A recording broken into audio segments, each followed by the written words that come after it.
Laura sat at the kitchen table, a steaming cup of coffee in her hands, staring out the window at the barren winter garden. The clock on the wall ticked steadily, each second reminding her of the dull routine that defined her days. From the outside, her life appeared idyllic: a devoted wife, a doting grandmother, and a respectable woman in the neighborhood. But Laura knew better. Beneath the polished surface of her life, a secret simmered. Henry, her husband of 20 years, hummed to himself in the next room, his contentment a painful contrast to Laura's growing restlessness. Henry was a good man, perhaps too good. Dependable, predictable, and kind, but wholly uninterested in the quiet yearning that had taken root in Laura's heart. She couldn't remember the last time his touch had made her feel alive. Her phone buzzed on the table, pulling her from her thoughts.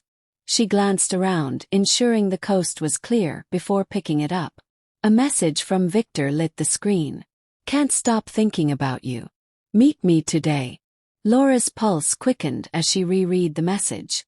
Victor was everything Henry wasn't: spontaneous, magnetic, and 10 years younger. They'd met at the office 6 months ago when Laura had reluctantly returned to work to supplement the household income. What began as casual banter over coffee breaks had spiraled into something she could no longer control. "Grandma, can I have a cookie?" Laura jolted, nearly dropping her phone. Tommy, her 9-year-old grandson, stood in the doorway, clutching a toy truck. His wide, innocent eyes reminded her of the stakes, of everything she risked.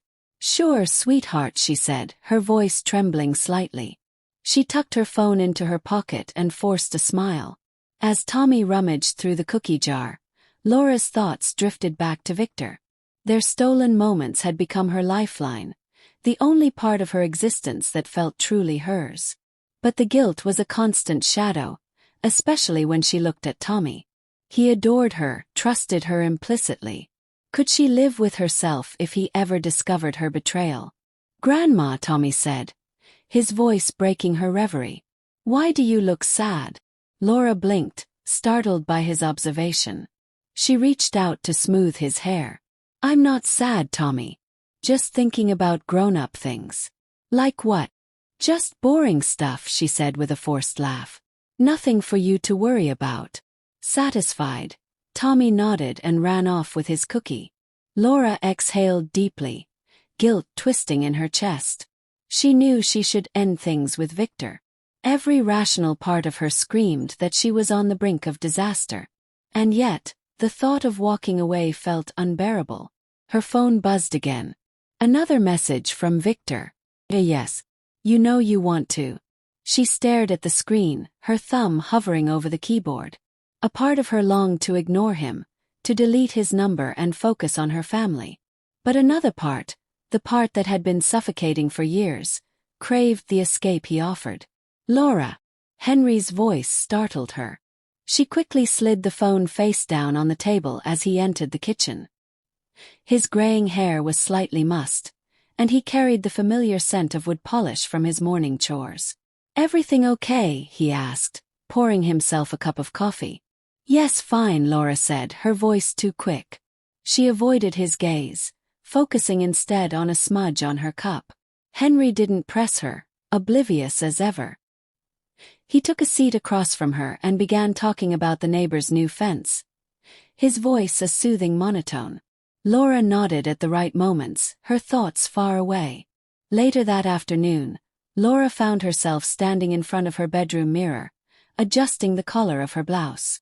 She'd told Henry she needed to run errands, a convenient excuse for the secret rendezvous she'd planned.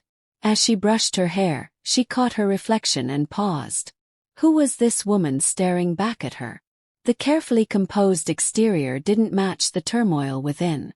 She felt like a stranger in her own skin, torn between the life she had built and the life she secretly yearned for. Tommy's laughter echoed from the living room, grounding her momentarily. She hesitated, one hand resting on the dresser. The weight of her choices pressed heavily on her shoulders. But then her phone buzzed again. "I'll be waiting. Don't keep me waiting too long." Laura took a deep breath, grabbed her purse and headed for the door. As she stepped out, she told herself it was just one more time. One more stolen moment. Laura's heart raced as she drove toward the quiet cafe on the outskirts of town, the familiar thrill tightening in her chest. Victor always chose the meeting spots. Private, discreet, and far enough from her usual haunts to avoid suspicion. She glanced in the rearview mirror, her mind juggling the excuses she'd give Henry if he asked about her errands. When she arrived, Victor was already waiting, leaning casually against his car. His confident smile sent a spark through her, a stark contrast to the steady but predictable warmth she associated with Henry. As she approached, Victor opened the passenger door for her, his gaze locking onto hers. "You're late," he teased, his tone playful yet charged. "Traffic," she lied, though they both knew it wasn't true. Inside the cafe, they settled into a corner booth. The low hum of conversation around them created a cocoon of privacy. Victor reached across the table, his hand brushing against hers. "You look tense. Everything okay?" Laura hesitated. She couldn't tell him about the guilt she carried or how Tommy's innocent questions had rattled her. Instead, she offered a small smile and shook her head. "Just the usual. You know how it is." Victor chuckled. "I'd imagine the usual includes sneaking away from a doting husband and your perfect little life." His words stung, though he meant them as a joke. Laura pulled her hand back, her smile fading. "It's not perfect," she said quietly. Victor leaned closer, his voice softening. "No. That's why we're here, isn't it? To escape all that." For a moment, Laura let herself believe him. In his presence, the burdens of her life seemed lighter, the walls she had built around herself less suffocating. But even as they spoke, a nagging voice in the back of her mind reminded her of everything she stood to lose. The meeting ended all too quickly, as it always did. Victor kissed her cheek in the parking lot, his touch lingering just long enough to make her want more. "Next time, don't make me wait so long," he murmured before walking away. As Laura drove home, the weight of reality crept back in. Tommy would be waiting for her, likely building towers with his blocks or losing himself in one of his picture books. And Henry, steady, reliable Henry, would greet her with the same patient smile he always wore, completely unaware of the cracks in their foundation. She pulled into the driveway, her chest tightening as she spotted Tommy's small figure through the living room window. His face was pressed against the glass, and he waved excitedly when he saw her. Laura forced a smile as she entered the house. Tommy ran to her, wrapping his arms around her waist. "Grandma, you were gone forever." "I wasn't gone that long," she said, ruffling his hair. "Yes, you were. I counted to 100 a lot of times." Henry appeared in the doorway, wiping his hands on a dish towel. "Everything okay?" "You were gone longer than usual." "Ran into some traffic," she said, the lie slipping out with practiced ease. Henry nodded, accepting her answer without question. But Tommy tilted his head, his curious eyes studying her intently. "Who were you with, Grandma?" The question struck her like a bolt of lightning. Laura froze, her smile faltering as she searched for an answer. "What do you mean, Tommy?" "I saw you talking to someone," he said matter-of-factly. "Man." "You hugged him." The room seemed to shrink, the air pressing heavily against her. Henry's brow furrowed as he looked between Laura and Tommy. "What's he talking about?" Henry asked, his tone calm but laced with suspicion. Laura swallowed hard, her mind racing. "It must have been someone else, sweetheart," she said, her voice trembling slightly. "You must have been mistaken." Tommy frowned, his small face clouded with confusion. "But it looked like you." "That's enough, Tommy," she said sharply, the words harsher than she intended. His eyes widened and he stepped back, his lower lip trembling. "Laura," Henry said, his voice low. "Why are you so upset?" "I'm not upset," she snapped, the tension in her voice betraying her. She bent down to Tommy's level, forcing a gentle tone. "Why don't you go play in your room for a bit, okay?" Tommy nodded reluctantly and shuffled away, glancing back at her with a look that made her stomach twist. Henry crossed his arms, his gaze steady. "You're not telling me something." There's nothing to tell, Laura said quickly, avoiding his eyes. You know how kids are. They imagine things. But even as she spoke, she knew the cracks in her carefully constructed facade were widening. Tommy had seen something, and no amount of denial could undo that. As Henry walked away, the silence of the house closed in around her. Laura sank into a chair, her hands trembling. The thrill she'd felt earlier was gone, replaced by a gnawing sense of dread. She had always believed she could keep her worlds separate. But now, with Tommy's innocent curiosity threatening to unravel everything, Laura realized she was standing on the edge of a precipice. And it was only a matter of time before she fell. The house was still, save for the faint hum of the refrigerator and the muffled sound of Tommy's cartoons from the living room. Laura stood by the kitchen sink, staring out at the empty backyard, her hands gripping the counter. She'd barely slept the night before, haunted by the look in Tommy's eyes when she'd dismissed him so abruptly. Henry had left early that morning for a handyman job across town, his usual cheery demeanor tempered by an undercurrent of unease. He hadn't pressed her further about Tommy's comments, but Laura could feel the weight of his questions lingering between them. The sharp trill of her phone jolted her from her thoughts.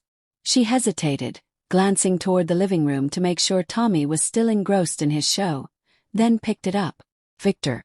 Her heart thudded as she debated whether to answer. But the screen flashed insistently, and she couldn't stop herself. "Hello," she said, her voice barely above a whisper. "Hey," Victor's smooth tone carried through the line, an anchor in the storm of her emotions. "You okay? You've been quiet since yesterday." Laura closed her eyes, the familiar rush of comfort and dread washing over her. "I'm fine. Just, things are complicated." "Complicated how?" he asked, his concern genuine. She hesitated, then said, "Tommy saw us. Not everything, but enough to ask questions." There was a pause on the line. "What did he say?" "Nothing specific. He's 9, he doesn't understand. But Henry's suspicious now." "I'm running out of excuses." Victor sighed. "Laura, we've been careful. This is just a hiccup. Kids forget things. Don't overthink it." But Laura wasn't convinced. Tommy's innocent questions had planted a seed of doubt in Henry's mind, and she knew her husband well enough to know he wouldn't let it go. "I don't know if I can keep doing this," she said quietly.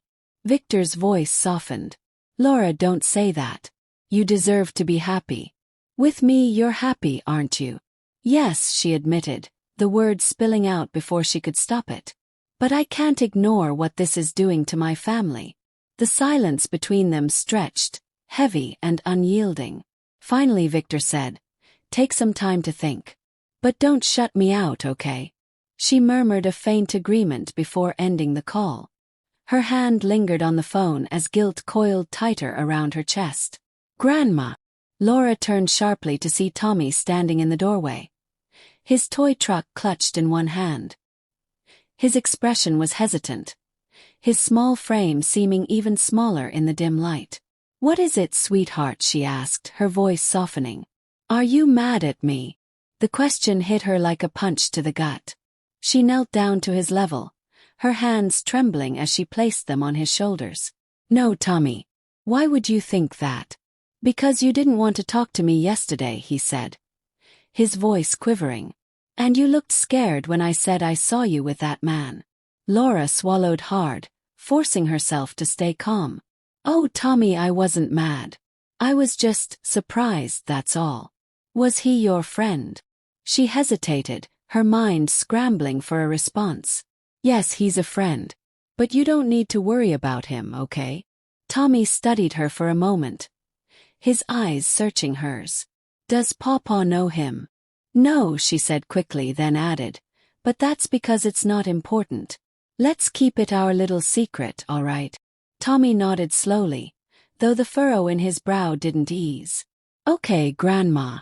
Laura pulled him into a hug, her heart breaking at the trust he still placed in her. "I love you, Tommy," she whispered. "I love you too," he said, his voice muffled against her shoulder. For the rest of the day, Laura moved through the house like a ghost, her mind replaying every moment, every decision that had led her to this point. By the time Henry returned home that evening, she felt like a tightly wound spring ready to snap.